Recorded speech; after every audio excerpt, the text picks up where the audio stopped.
અમૂલની ચૂંટણી હવે રાજકીય રણભૂમિ બની રહી છે। ગુજરાતના સહકાર ક્ષેત્રની સૌથી પ્રતિષ્ઠિત ગણાતી અમૂલ બ્લોકની ચૂંટણીમાં હવે ભાજપના ધારાસભ્ય મેદાનમાં ઉતર્યા છે। ઉમરેઠના ધારાસભ્ય ગોવિંદ પરમારે અમૂલના વહીવટ સામે ખુલ્લેઆમ મોરચો માંડ્યો છે। ગોવિંદ પરમારનો દાવો છે કે આ ચૂંટણી ભાજપ કે કોંગ્રેસની નહીં પણ ખેડૂતો અને સહકારની છે। 28 ઓગસ્ટે તેઓ પોતાનું ઉમેદવારી પત્ર ભરી દેશે એવી જાહેરાત સાથે અમૂલની ચૂંટણીમાં રાજકારણ ગરમાયું છે। ધારાસભ્યએ અમૂલના વાઇસ ચેરમેનનું નામ લીધા વિના આરોપ લગાવ્યો છે કે અમૂલમાં નોકરી માટે 30 લાખ સુધીની લાંચ લેવાય છે। ત્યારે આ નિવેદનથી રાજકીય ગરમાવો વધ્યો છે।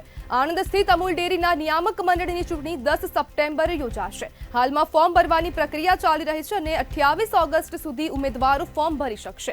આગામી દિવસોમાં સહકારની આ ચૂંટણી ક્યાં સુધી રાજકીય રંગ લેશે તેના પર હવે સંપૂર્ણ રાજ્યની નજર છે।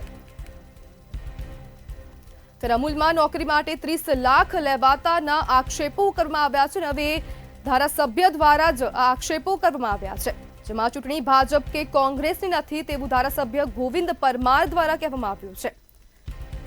અમૂલની ચૂંટણીમાં હવે રાજકારણ જોવા મળી રહ્યું છે।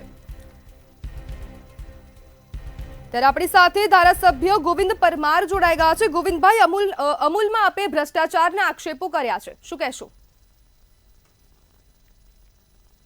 આગામી અમૂલ ડેરીની ચૂંટણી આવી રહી છે જી। 10 તારીખે ચૂંટણી છે અમૂલની।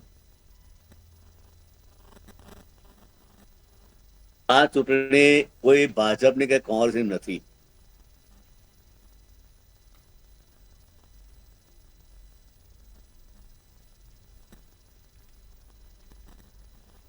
આ કહેવાય છે અત્યારે અમૂલમાં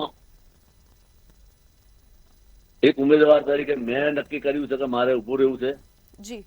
મારી સામે કાંતિભાઈ કરીને છે જે અત્યારે હાલ ડિરેક્ટર એમાં છે। એટલે પાર્ટી નક્કી કરે એ પ્રમાણે ચૂંટણી લડવાની છે એવું પાર્ટી કહે છે અમને। પણ મારી સાથે સંગઠન ને પ્રમુખ સાથે લાગણી મારી છે અત્યારે કે ગોવિંદભાઈને મેન્ડેટ આપે તો સારું। અને ઘણા લોકોને અત્યારે જે હાલમાં જે ભ્રષ્ટાચાર ચાલી રહ્યો છે એ ભ્રષ્ટાચારને દૂર કરવા માટે કોઈ સારા માણસોની જરૂર છે અંદર જી। તો મારે લોકોના દીકરા દીકરી ભણેલા ગણેલા હોય એમને રોજીરોટી મળી રહે, પશુપાલક ને ખેડૂતોને લાભ મળે, દૂધના દોણના ભાવ કેવી રીતે ઓછા મળે, દૂધનો ભાવ વધારે મળે, એટલા માટે મારે અમૂલની ચૂંટણી લડવાની છે। લોકો મારી સાથે છે અને 28 તારીખના રોજ હું ચૂંટણીનું ફોર્મ ભરવા જવાનો છું। અમને માનનીય પાટીલ સાહેબે બોલાયા હતા। પાટીલ સાહેબ જોડે પણ વાત થઈ હતી। એટલે પાટીલ સાહેબને મેં કીધું કે સાહેબ આટલો વખત મારે લડવાનું છે, ફરી મારે લડવાનું નથી। અને અગાઉની આ ચૂંટણી પછી પણ તાલુકા પંચાયત, જિલ્લા પંચાયત ને નગરપાલિકાની ચૂંટણી આવવાની છે। ત્યારે પણ આપણે મદદ કરીને બધા આપણા સભ્યો ચૂંટાય એ મહેનત કરવાની, પણ જોડે રહીને કરવાની છે। ત્યારે આજે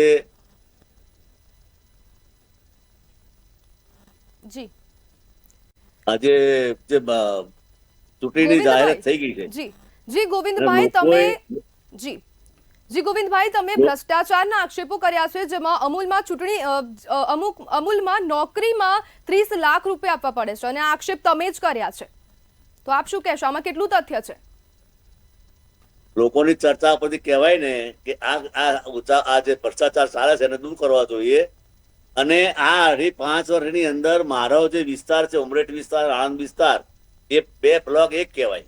એ બ્લોકમાંથી કોઈને નોકરી અપાઈ જ નથી, કોઈ દીકરા દીકરીને કોઈ નોકરી લેવામાં આવ્યા નથી।